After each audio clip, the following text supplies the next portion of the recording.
Well, good evening, everyone. This is Kareem, and you've tuned into another edition of Straight Talk with Kareem Bowen. I am so glad that you guys are with us here on this evening. You guys continually tune in. Thank you for your listenership. I thank you guys. I get the feedback, and I'm so excited to know that somebody's out there with me. Hopefully, you guys, those of you who are watching via social media, will get involved with this conversation. We want to know your thoughts, your ideas, your perspective, your views. Give it to us all. We're ready for all of it. We are in the studio today with my main man, the Rob Father. Rob, give a shout out to the people. What's up, Straight Talk audience? How you doing? Rob had to get out of Mac Daddy mode. Y'all heard him. Uh, He got in there real smooth, but we're excited. It is a beautiful Sunday evening in December. Still none of that white stuff. We had some that scared us a little bit, but it backed off. We're hoping that if we can get maybe to December 24th, get a snow covering, and then by the 26th, it's all gone and sunny and 85 from there. I guess I'm wishful thinking, yes, Rob. yes, you are. But so glad to have you guys. I see you guys coming in. You guys are filing in rank today. I'm so glad to see you guys coming in. We have today, we're going to have a really good conversation with Councilman Mike Flores. He's with us on today. Terry Reed, my guy, you're the first person to put something in our social media stream. So I give you a shout out, man. I'm so glad. I've been following you. We haven't connected, but we'll make sure that we do just that. Let's do this the way that we always do it. We talk about what's on my mind. There's a lot going on, y'all. Thank you for listening. This is KISS WTLZ 107.1 FM. And if you are listening to this show and you're interested in hearing other content from this particular program, you can go to kisswtlz.com and it'll show you shows. You'll see Straight Talk with Kareem Bowen. My beautiful, lovely face will be on there. Click there and you'll be able to hear this show. And the Rob Father makes sure that we put podcasts up of all of the other shows. And so you can get into the conversation, go back and listen to it in its entirety.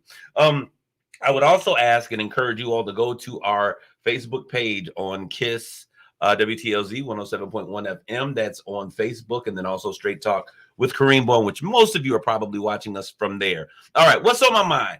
There is a shooting, the shooting that took place, Rob, at Oxford High School this weekend. We have been seeing this.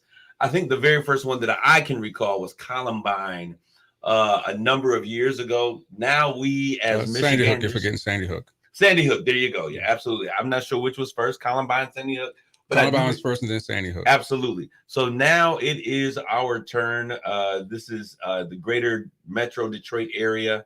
We've seen what's taking place. Rob, what's happening with our people and our young kids in America? They're panicking for one thing. Recently, as soon as that happened, there are some copycat reports for schools in that area there that were shutting down because of that. And then I think just recently, they just fired a teacher in Oxford for commenting on how the shooter could have done the job better or differently, I should say. Wow, that is so sad. And I believe this Standish School District was closed because of a threat. So we've seen this. I've spoken with one of the administrators down in Lansing. I think it's Lansing Sexton. They also had a threat after this. And so we want to make sure that when our kids are leaving us, we fight so hard for them to get back into school post-COVID. Well, during the pandemic, because we're still in the middle of this thing. We want to make sure that when they get there, they're safe. But anyways, this shooting, 15-year-old Ethan Crumbly left 4 dead, I believe now, and 11 wounded. Parents James and Jennifer Crumbly. I had an opportunity, Rob, to watch this whole thing play out or on their Zoom. I guess they're back to Zoom arraignments in Oakland County. Probably so. And so I watched this, and you know, it was crazy that they weren't running away. Is the story? No, I don't think they were running. I think they got away from the press and all the hoopla that was happening around them because and they were planning to turn themselves in. Right. But they were found by withdrawing $4,000 and hiding out in an abandoned warehouse. You know, I don't know what you would call that. Y'all let me know what y'all think that looks like to me, but. Everyone that I know from considering that they had another child to consider too, you know, they had another child to protect. So I think if they did anything, they left their primary home to protect the child because the press and all the other vigilantes. I mean, people are so sensitive on social media now. Absolutely. So they had to, I think, be smart. Honestly, and I'll give them, that's hard, Rob, but we'll give them a pass on that one. If you want to give them a pass on that, I'll let you give them a pass. For that purpose, as a parent, I'll give, because I'm looking out for my child. No matter what happens to us, I still have another child to look after, regardless of what the child's brother did. Now, were they found with the child in this warehouse? I don't recall they were found with the child in the warehouse. Right, so that but still, because of the report, because just earlier, the same day of the incident, they had just had a counseling session with the teacher or the principal, and then they had an opportunity to let the child go home, the boy go home, and then the parents refused to let him go. Exactly. Right, they didn't want him to go home. The mother's joking about, you got to learn how to not get caught. This is really, if I'm looking at poor examples as based upon what we see of poor parenting, about not necessarily paying attention to red flags, buying a 15-year-old a gun, allowing him to have whatever access that he has to it. Obviously, he got it. These are all issues that we need to talk about. But one thing I want to say real quick. Go ahead, Mike. With the parenting. And by the way, the individual that's interrupting my What's on My Mind is Councilman Mike Flores. We'll allow him to jump in the conversation. Go ahead, Mike. Saginaw Councilman. That's right. What I find interesting is that the mother said, "Don't get caught," right? Don't get caught. And then they take money out and go to where? Don't do it. She said, don't do it. The city of Detroit. The city Yeah. of Detroit has so many different fugitive task force, so much operational things when it comes to law enforcement. The one place, if you are trying to evade getting found, wouldn't be the city of Detroit. So they go there, get found real quick. Mike, the whole family seems to have a lot of issues. Yeah, none of this makes sense. But what I will say, this lends us to a greater conversation that needs to be had. We continually talk around these conversations every single time we have this type of thing that happens in some city across the country. There needs to be more gun control. We have to have some things that are going. I mean, because this young kid was present. There's three things we discussed here, Kareem. Not only gun control, but better parenting and better looks at mental situations like that. Because the child was suffering through some mental situation, we had to look out for that. There may have been some parenting issues, while we know, Absolutely. And of course, there had to be some parenting control with terms of gun control or whatever happened in the house. A lot of this stuff is still alleged now. We still don't know all of the facts, so they're still coming in and changing day by day. Well, that's true. And one of the things that I like, I'm very sensitive when we say better parenting or good parenting. I think this is an example of poor parenting. As a parenting. I think this is a good example of poor parenting. However, we parent based upon the information that we've given. So we are a product of our environments, and we parent from that place. So whatever you think, because there's some people that say, I think it's absolutely all right. Shooting guns is what we do. However, there are a lot of things here that have been missed. And so I want us as a country, this is not something to be excited about. This is such a sad day. But we need to begin to do some things that are going to make some major changes. All right, next thing, Omicron. This is crazy. We didn't even know. I didn't even know what the Greek letter was. The last letter of the Greek alphabet. Yeah, I didn't even know what this is. It's Omega, but it's not Omicron. Omicron is somewhere in between. It's not even near Omega. Okay, so now we're dealing with the Omicron. It is here. They tried to shut down the borders of South Africa, which I thought was interesting because those bans never seem to really work. But now it's they've seen cases in at least 15 states. It's everywhere, y'all. You got to realize that this thing is real. It ain't going nowhere.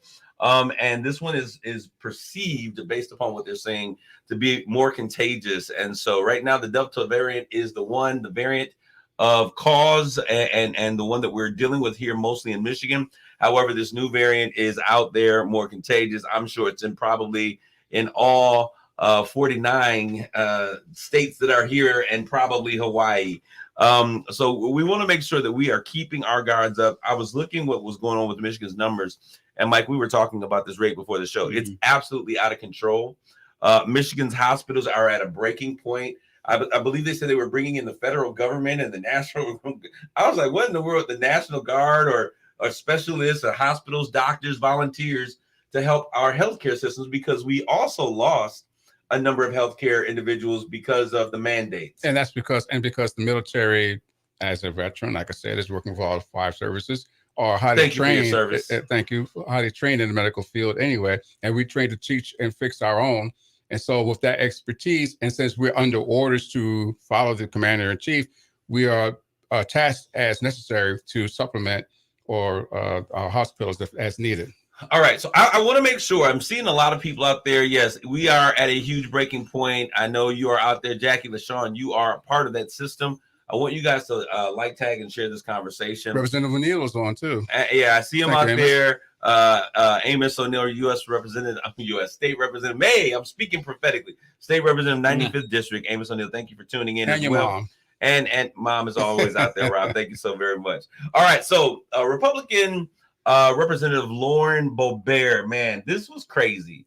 I think that our country, and we saw this happen with the last election, that has become so divided. Politics is a big thing, but we're seeing a nasty trend in our country with what's happening racially, the running to polar opposites. Councilman Lauren Boebert, she suggested that Ilhan Omar, Congresswoman, yes, that's one. She suggested that Ilhan Omar from Minnesota was a terrorist. She tells this story, and they caught the video. I'm sure you've heard it by now. She didn't have to be afraid because she didn't have her backpack. She's calling her part of the Jihad Squad. And initially she walked back those conversations, Rob, her statements, and then in a phone call with Congresswoman Ilhan Omar. She said, she says, hey, I want a public apology. You're throwing words out there. It's all over the media. I want you to give a public apology. Right. She refuses to. Congresswoman Omar ends the conversation. And then Boebert just decides, hey, she's like, I'm going to go ahead and this is what I'm going to do. She digs her heels in. What does this say about the nature, not about only of our politics? We are so polarized politically. But what does this say about the nature and the stance of race relations in America? We're beginning to see individuals that were considered on the fringe, now being a part of everyday conversation. The extreme left, extreme right, that are so polarizing are now the ones that, the squeaky wheel gets the oil. They're making all the noise and they're on all the coverages, but there seems to be no filter, but there seems to be no any repercussions for their actions. Where is the leadership in the Republican Party? And this is crazy because we've seen this from January 6th of last year. What is going on, Rob? I don't know what this means for our nation. I tend to believe that the majority of us are not at this place. This is not where we reside. But when we allow these things to seem commonplace, I think that it gives people the right to dig in and become more apparent. Just today, or this weekend, there was a group, I guess about 150 white supremacists that were marching past Lincoln, the Lincoln Monument in Washington, D.C. with masks on. This just happened. And there was no permit pulled. And so we're seeing these elements, these fringe elements that are now popping up, and they're getting so much attention. And I'm wondering how many people are being drawn into these conversations because of these things that are currently taking place. It blows my mind. Well, I want to go to something, to my happy place.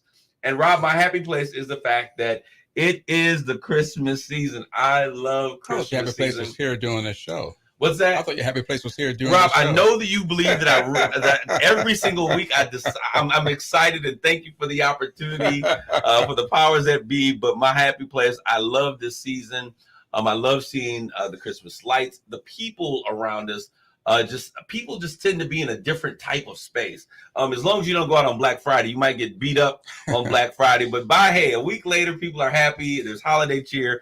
But we also see this is a great time where I see a number of people doing great things. And so I want to begin to spotlight over these next couple of weeks some of the things where we're bringing in this holiday cheer and we're showing ourselves the greater parts of ourselves and looking out for our fellow man as we do the things that we do. Rob, I don't know if we have a commercial break, but before we go in, we're going to take a segue into a commercial break. We're going to come back, and I'm going to have the rest of this time with Councilman Michael Flores, and we're going to talk. He's honestly, this is not planned. He gave me a call, and this is somewhat of a rebuttal to the conversation that I had a couple of weeks ago to our city manager, and our city mayor.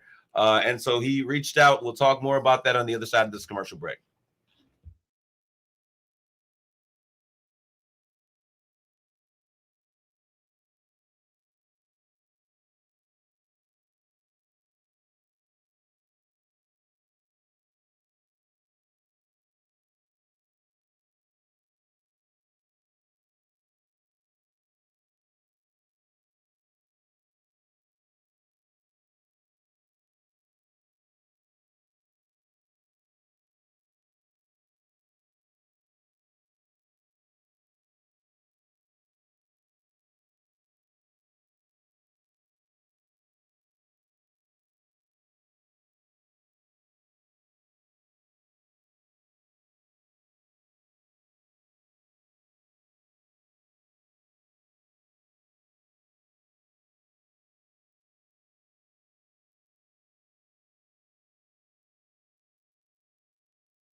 Okay, we're back here with Straight Talk. I am your host, Kareem Bowen, and we're going to get into our conversation, which is the theme of our show for today. We're having, and Mike, you correct me if I'm incorrect in anything that I want to, because I want to make sure that your thoughts and your opinions are being expressed the way that you would want them to. But I have no, when I was looking at how do I title this show, the only thing was I could think about is that this is actually a rebuttal to some of the things that you heard in a previous show. That we had our city manager, Tim Morales, and our city mayor, Brenda Moore. And this is as it relates to COVID, the ARPA dollars, American Rescue Plan Act.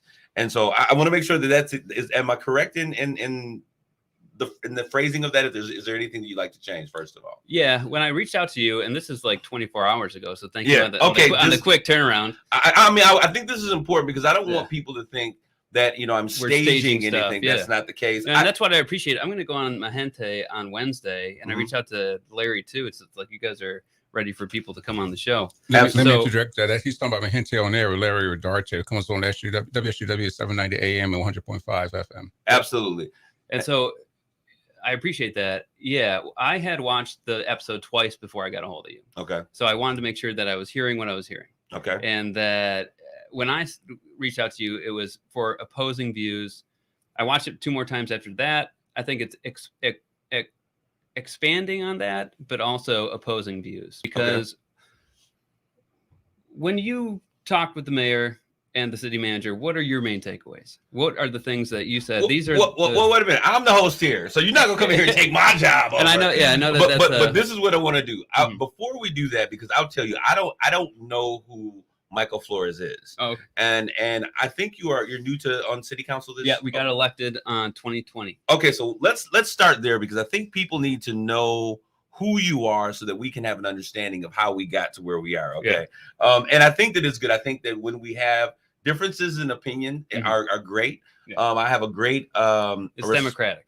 Absolutely. Yeah. And I have a great respect for our city mayor. And I'm recently just getting to know our city manager. So I'm not holding, anyone's on my team. I'm not on anybody's team. Yeah.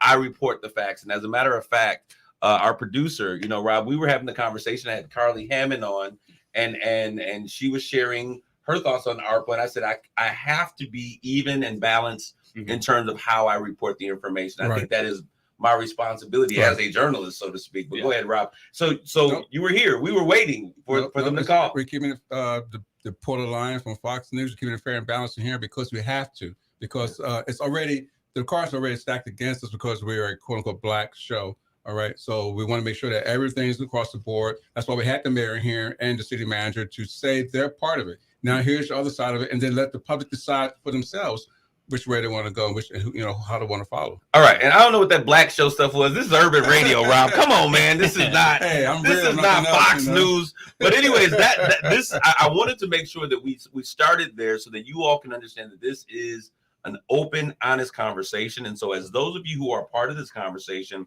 on social media, I want to make sure that you understand because the main thing is I want to make sure that our community, this show. When I decided to start this show, the purpose of this show was so that we could bring the community in, that we could have tough conversations. Shout out to my girl who's on with Community Connections before me, Joyce Harbin. Y'all should have saw her today. She was rocking that brown fro, giving us Angela Davis all day long. Shout out, she had a wonderful show on Kwanzaa. But I wanted to make sure that we had straight talk with Kareem Bowen. And just as the tagline says, we'll give it to you straight, no chaser, no filter. And you have to be able to deal with what the fallout is. So start here. Who is Councilman Flores? Tell me a little bit about yourself. Where you reside, where you raised from, what side of the city or whatever. Just tell me a little bit about yourself, first of all. Yeah. So I was raised in Saginaw, born here, 3rd generation. My grandparents were the first Mexicans to have a bakery here. They sold off to Vargas. When my grandfather died and had a heart attack, I think at 38. And we've just been kind of here. I'm a father. Okay. I'm a SVSU graduate, a Delta graduate. I worked for Congressman Kildee as his political coordinator, as an intern for a year. I worked with other congressional campaigns. I'm just kind of astute in politics, because I am. So why did you run for city council? Because I need people need to know your motive and your understanding. Well, because I'll tell you this. Yeah. I'll be very honest. When you hit me up initially, I had to take a break and kind of pause because people in the city of Saginaw, they love their mayor, and and I just want to make sure that we come in because I don't want I want you to be able to clearly state what you're. And it's good to have differences in the democratic process, see it in full running view. People love their mayor, and some people maybe think like, well, why are you coming in and taking a jab? Well, I'm not taking a jab. Okay, that's why I'm giving you this opportunity. I love my mayor. Okay. And every time I talk to my mayor, I call her mayor. Okay. So there's a huge amount of respect. I think that she does the job that she does. She's been on there how many years? 9? Yeah. Right? Something like that. Yeah. So I mean, she's been there. Yeah. So okay, I want us to make sure that we walk through this. Yeah, okay. for sure. I think that is kind of sensational, but there are many other parts of ARPA that I sent you information on that they did not talk about. Okay. My concern is not with the mayor or it's not with the city manager. The city manager I respect fully, but what I tell people is he is a singular person. Are you a whistleblower now? I mean, so are you coming with? I'm just joking with you. But you're coming with some opposing views. Why do you think it was important to bring this additional information to light? Because there is such an opportunity with these ARPA funds to help those that continue to be disenfranchised. A third of our city is below the poverty level. That has always been my concentration. Okay. How do we help folks that traditionally don't get help? This, more than the CARES Act, more than the HEROES Act, more than the water infrastructure stimulus that just got passed by the state Senate and is more than likely going to go through the House. Like this is the money to use on what you had said, the dream list. Okay. And there's opposing views to that. Okay. So my question, I want to start from this particular, I think this is a great place to start. So is there anything that you said that maybe you feel that they misrepresented, or are you adding additional information that you feel that needed to be talked about in that conversation? With the lost revenue, right? When you guys were talking about it being earmarked, there's no earmarks. Like we can use it for one of those 4 buckets that they talked about. That was my term. I know. Hold on, because I want to make sure we get it. So he's bringing up the fact that when I was talking, I used the term earmark for lack of a better term. That was completely on me. I remember that. I said there's a portion of these funds can be utilized for the purpose. Yeah, but they're not specifically earmark. Earmark suggests that something comes down through the legislative process specified for this. But this is one of the things that they can use it for, is to repay any loss that they have. Okay, go ahead. And then going on with lost revenue, because we have that tax cap, because we're looking towards the money that we lost on either fees. What did the city manager said? Lost revenue due to the types of money that would have came in 2019, but hadn't due to COVID. A lot of the people that we have in the city of Saginaw work in the healthcare industry because we have Covenant, because we have St. Mary's. They were not off work. They were working their butts off, trying to combat COVID. They continue to do so today. Shout out to our healthcare professionals. Yeah, absolutely. They are heroes in what we were doing. They're above and beyond. Absolutely. And I've had the pleasure of meeting quite a few of them. A lot of them have been skipped over because just a lack of understanding about what they do and what the structure of the facility looks like. So I know that the formula for lost revenue looks like this for 2019, but what did it look like before 2016, 2012? And I'm going to tell you, those of you who are listening, the formula for lost revenue, I was watching, you sent me over some documentation, I believe, that was put together by Plant Moran.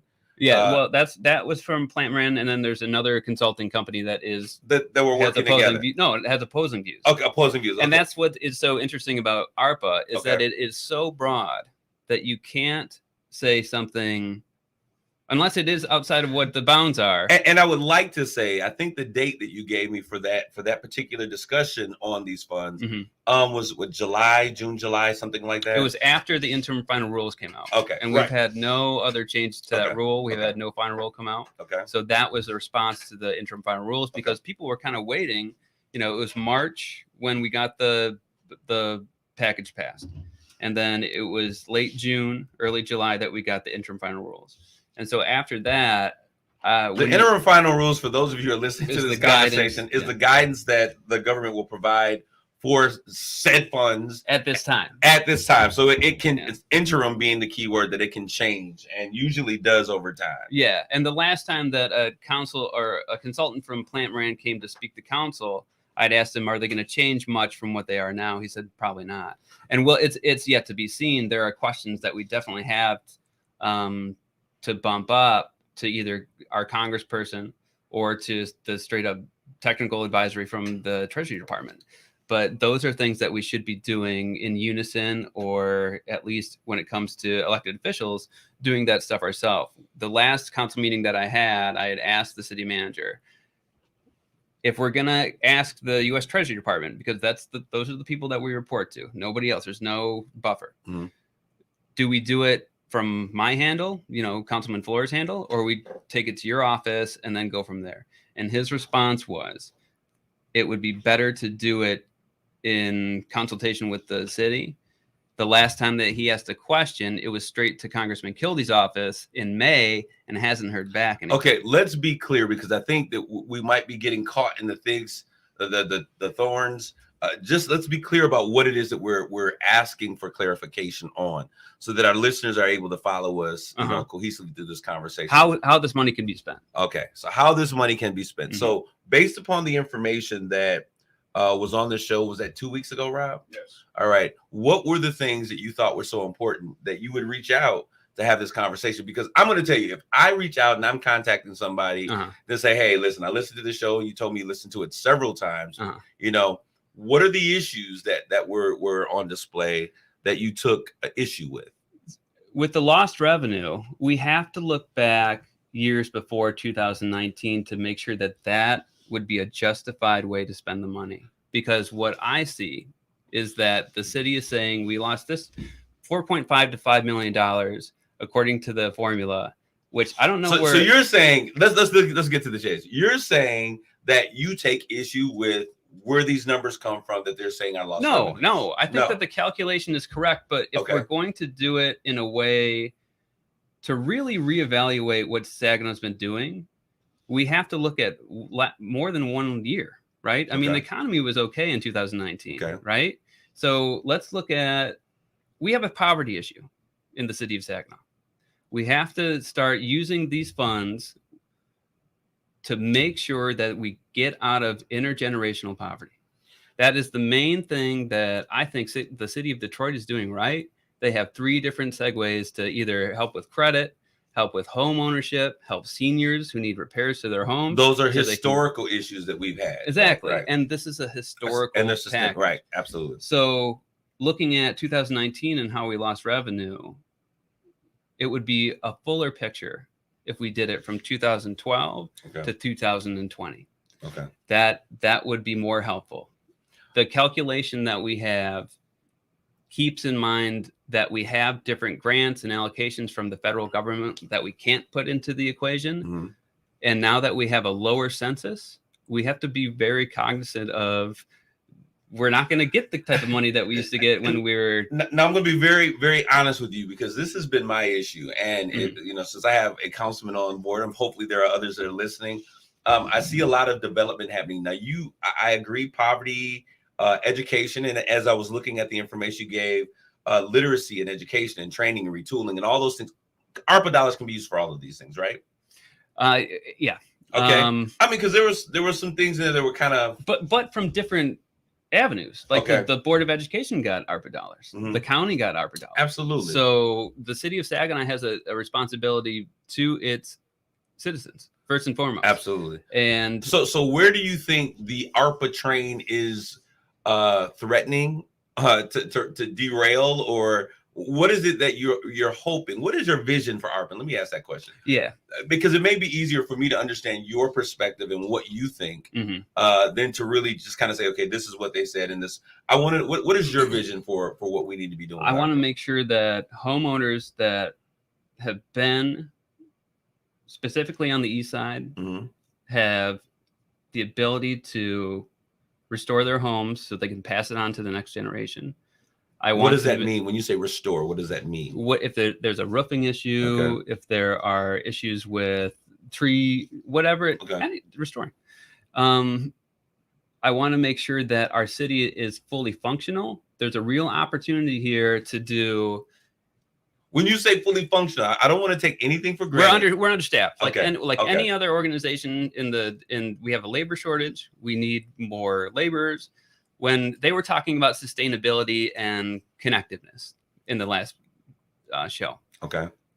We can use these funds, I'm hoping and assuming, to have interns from either high school, Delta, SBSU, train them, paid internships, not unpaid, to come into the workforce with a special trained skill, and then continue on.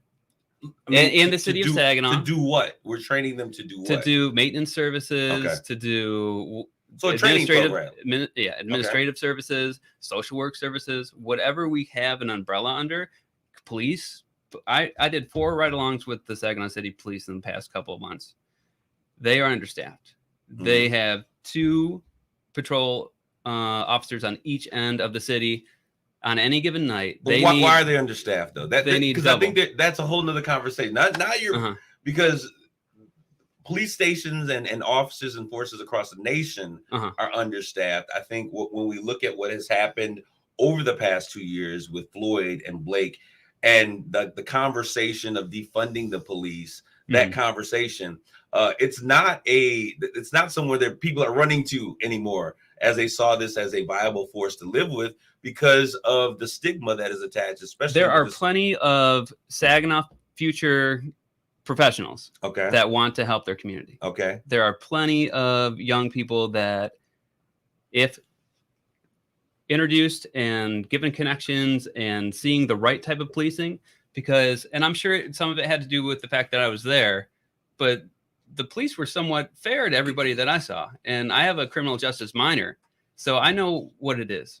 Have you ever been a black man in the city of Saginaw? I've been a brown person in the city of Saginaw, so we're not. And I'll say this: I have this conversation, and I've been pulled over. Look at my record; I've been pulled over plenty of times for Mi nothing. gente and la raza; those are my people. Okay. Yeah. When I look at the city of Saginaw and we talk about those things, there is a very different perspective because when you leave here, you have the ability to appear as a part of the majority. When I leave here, there's no questioning who I am from a mile down the road. You understand what I'm saying? So what I'm saying is, like, I think that there are a lot of people in our community that would love to do that. And I think that what you're talking about. And let me go back to that. Absolutely. So if we use ARPA funds to train folks, to introduce them to a good, long-lasting career. Absolutely. And then at the other end of that, burn it at 2 ends of the stick. Give a premium pay, which is one of the 4 buckets.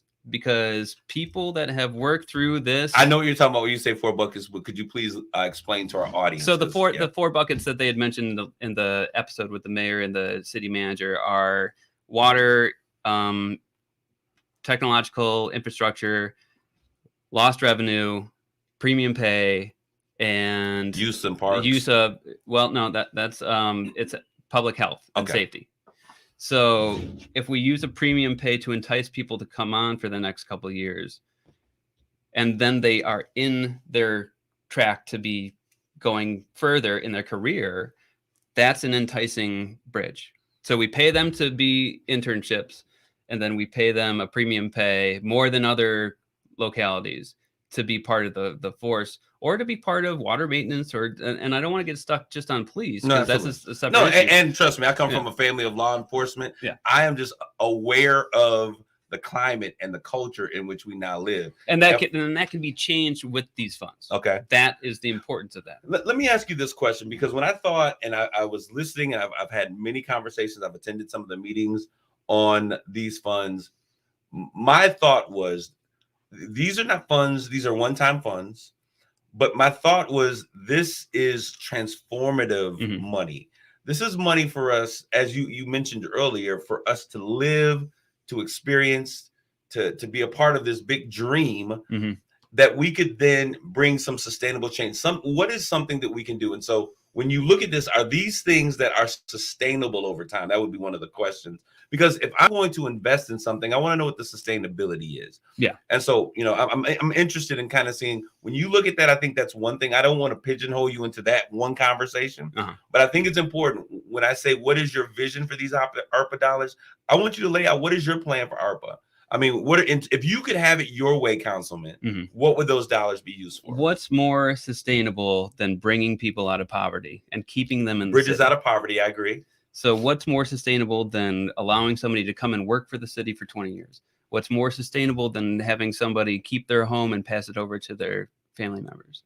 There's nothing more sustainable than that. These dollars are specifically for that. There are other plans for these dollars that will give a different type of sustainability. Okay. But those are more infrastructure issues. And again, these conversations are now in the backdrop of having billions of dollars from the state and the federal government come in for infrastructure. So that's one of the four, right? So it's one of the four buckets. Right.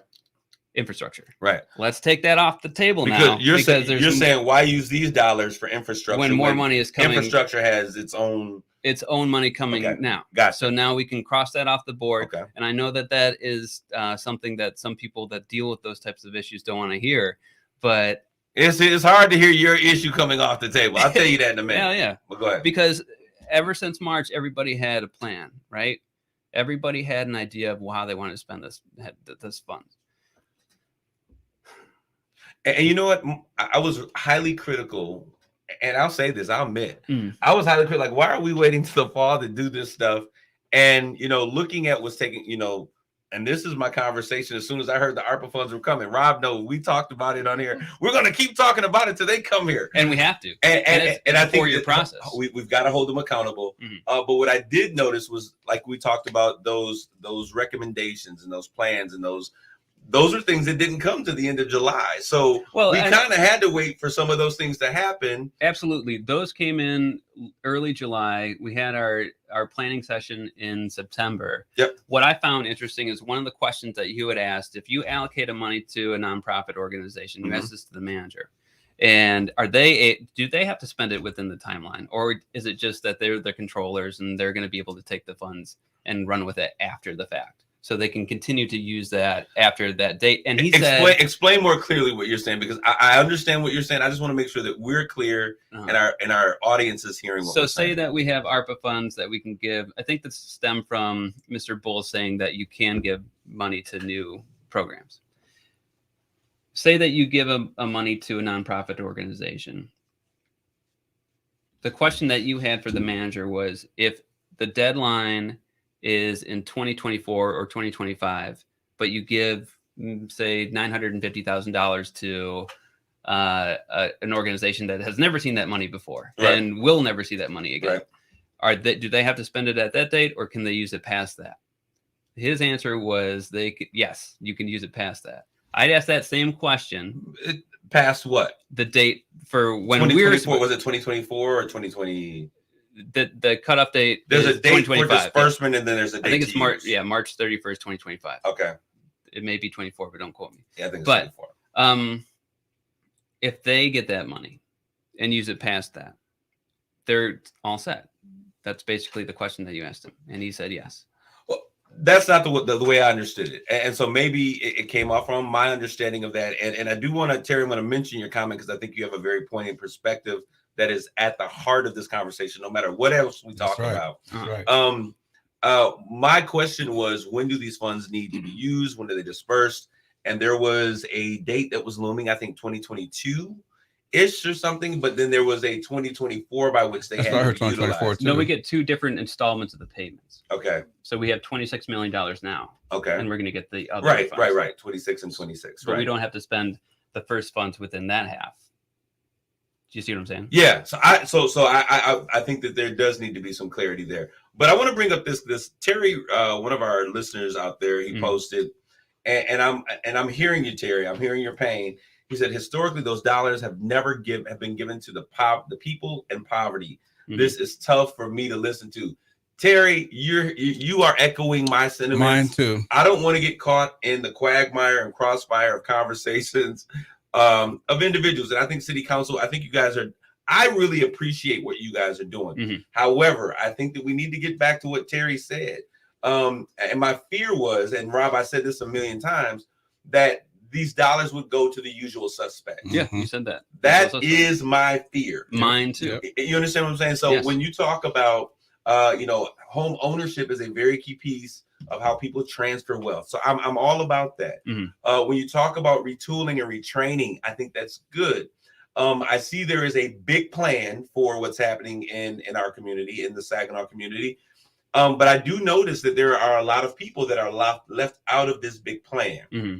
And it's not for a lack of interest, because there have been plenty of people that have come to council that have given proposals. No, I know this. I know this. I know this. You're right. So it's not like, and the mayor said that at the last show too, like, get your comments in, get a 1-pager in. And I commend her for that. And they've been coming in. I'll let you know. In. They've been going. I followed up with that. Yeah. And now we have to honor that proposal. We have to honor that offer.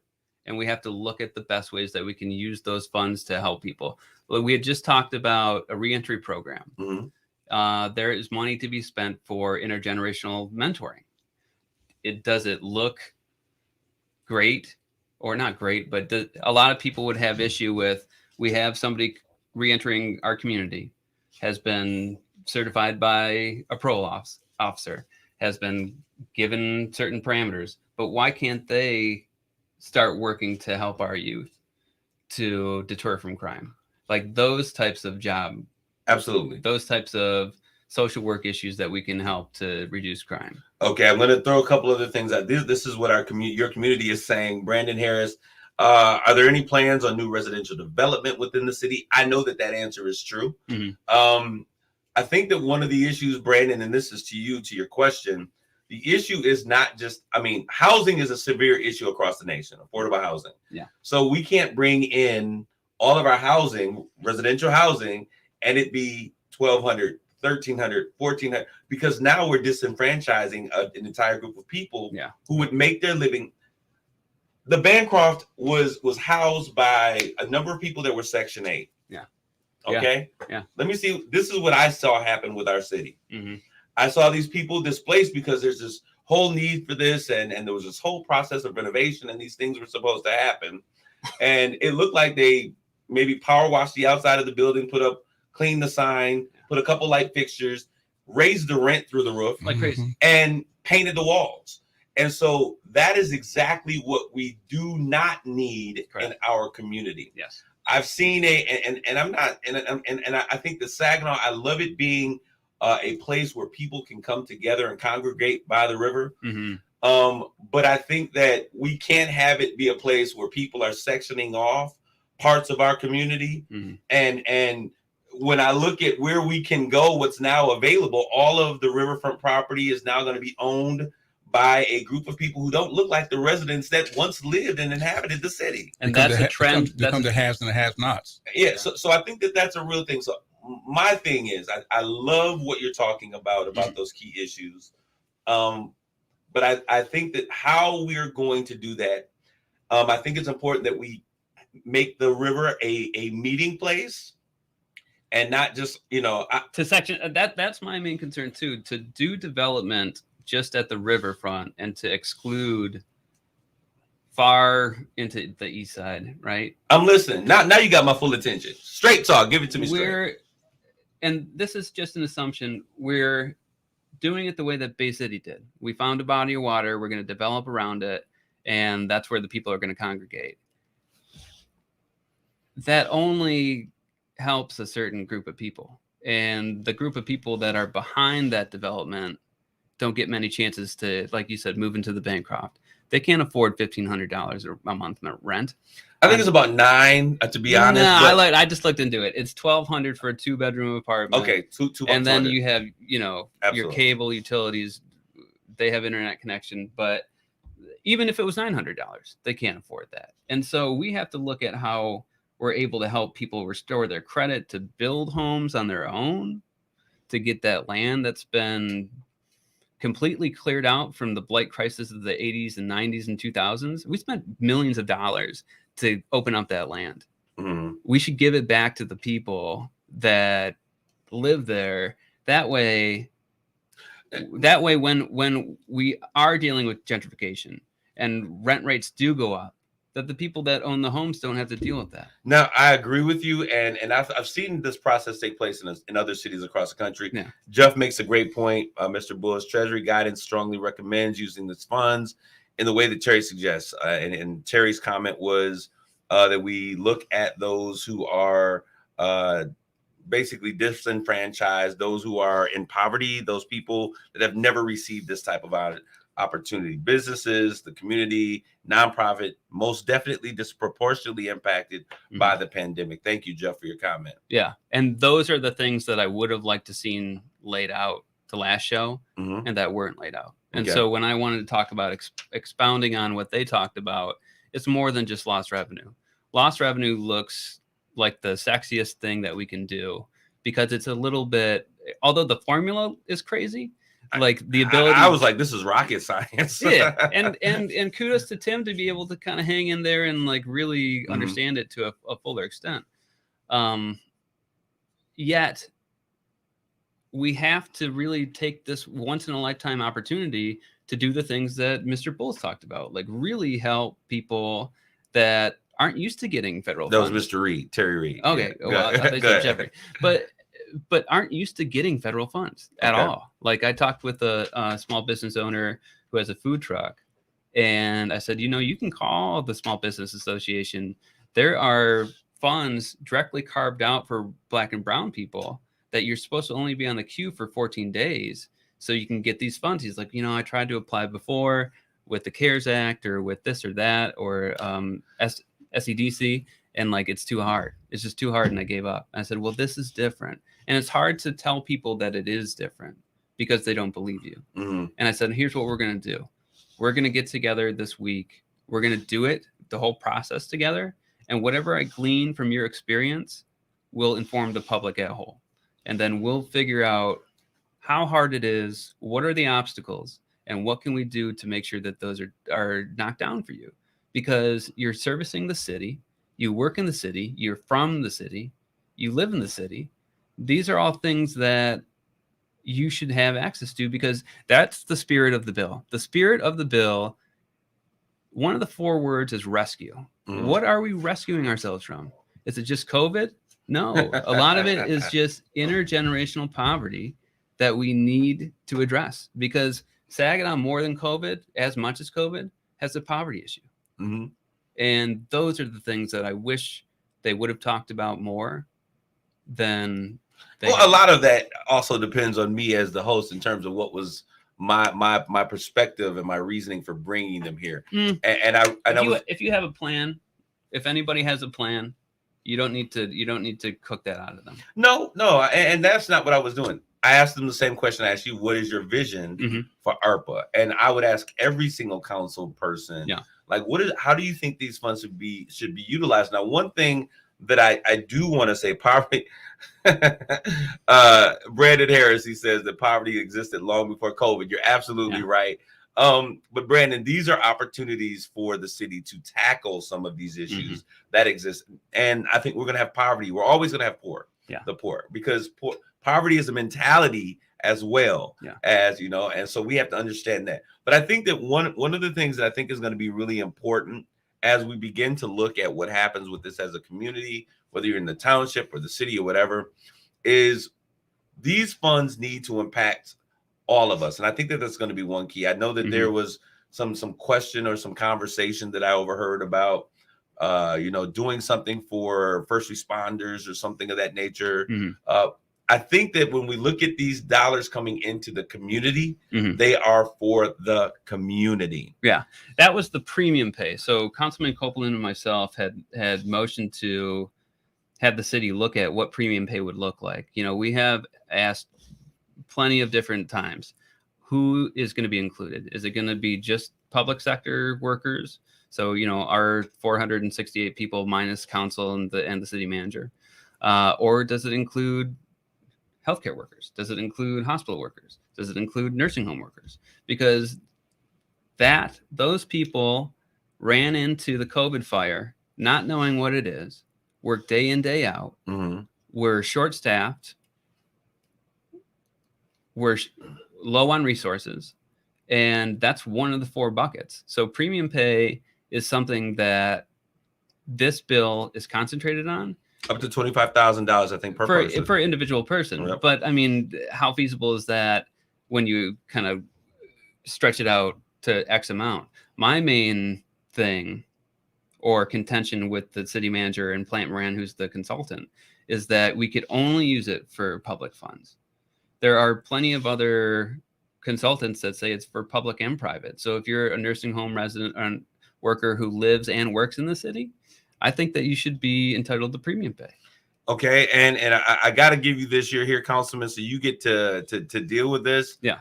We have one statement by Mr. Bulls. The reason you see certain municipalities struggle with the funds is because they're trying to put a square peg, lost revenue, in a round table, disappropriate impact. Actually rescue your city, county by addressing real harms, not spreadsheet issues. Terry Reed says some of us want to do right by our city, gives us a chance to do our part for the people of our city in which we love. I hear you, Terry. And then we have also shelter workers. And I know that Stacy Crosby is a worker over at, and I don't even know why I'm throwing myself out there, one of the shelters in the city, Interlink. And so, they could not close. RCO, Saginaw Rescue Mission, all of these entities, they're all probably saying the same thing. Hey, we had to stay open. Yep. We're first responders. How do we pick one group of individuals, police officers for another, firefighters? We're seeing firefighters do things that have never happened during this pandemic. And so I think that becomes an issue that we need to address. But I think one of the key things that I would love to hear, and I said this to the mayor and to the city manager, I'm looking at a collaborative effort. Everything that I see happening, people are operating in their pods, and the real issues that are important for our people are being divided up. And if we come together collaboratively to solve some issues, and we were able to actually think, and I love the concept that you used, Jeff, about putting a square inside of a rectangle. If we were able to come and reinvent, it's been so long since we've been able to pay bills. Yeah. The idea of having extra discretionary funds available becomes hard to do. People say, oh, if I was rich, I would do this. But what would you do if you had $1 million? We ask that question all the time. All right. Annie Bench ask. So she's asking a question. She wants to know, for sure, who do you work for? You work for SEIU Healthcare? Service Employees International Union. I represent. That came in on social media on the sure. KISS 107. Yeah, I represent the nursing home Hoyt. Okay. I represent Midland, Saginaw, Flint, Commerce Township, Monroe, Adrian, all over the state. They're having similar conversations with their city council members. Absolutely. Well. So that's who I work for. Okay, so I'm not sure why. I think the insinuation is that if you know, then just clear. Go say I'm sure. Yeah. The insinuation is that I'm just fighting for nursing home workers because I represent them as a union representative. Okay. I would be representing. I don't work for the police. I don't work for the fire. I don't work for the water maintenance. And I petitioned for them to get a premium pay. Okay. So this idea that I want to include healthcare workers that live and work in the city because I have some type of professional tie to them. But do you?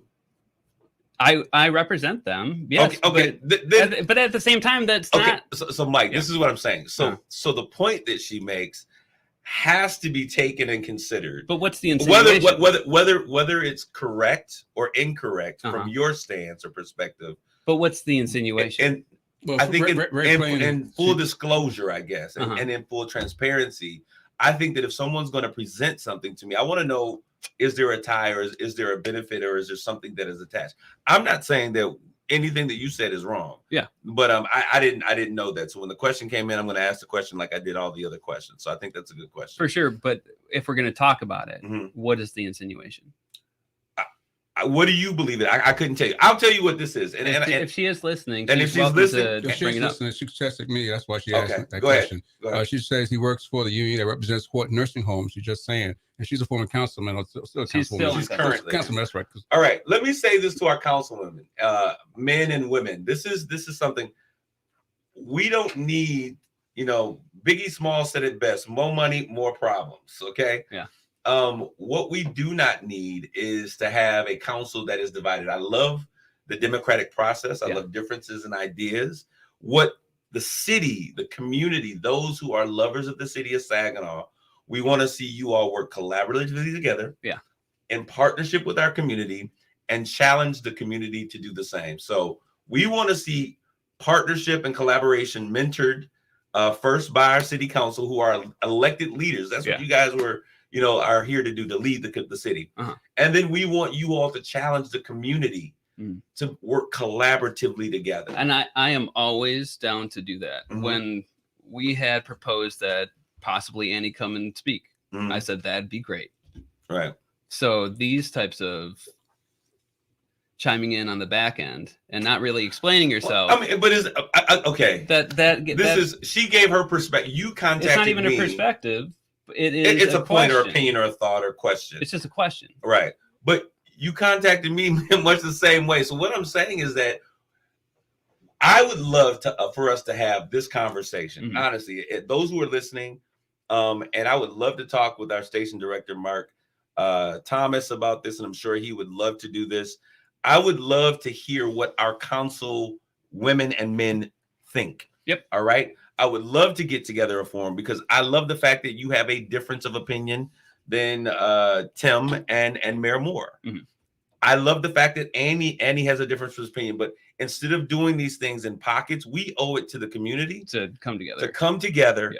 Have these conversations, put the information before the people so that our community, because at the end of the day, the people that are going to suffer are the people that don't have access or control the dollars. Exactly. So I would love for our community to be able to hear this conversation. This is something that we could do virtually. We could air this thing live on the radio. And I say this to everyone that's listening. I hope that all of our council people are listening. I am rooting for you guys. Yeah. Your job is not hard. Nobody signs up, no pay to run a city, to make things better. Okay. And I appreciate you. And I need you to know that you always have a place here. I'm getting a signal from Rob letting me know that my time is coming to an end. Mr. Flores, I want to tell you, this is my first time meeting you. I have watched you. I've seen you in operation. You work with George, who's also on council, George Copeland, my little brother. I love him. You always have a place here. An hour is never enough time for us to have this conversation. Absolutely. But I want you to come back again, and we'll have a more meaningful conversation as we continue to make Saginaw a better city. For those of you who are listening, thank you for tuning in for Straight Talk. We'll talk to you guys later. God bless you all. Take care.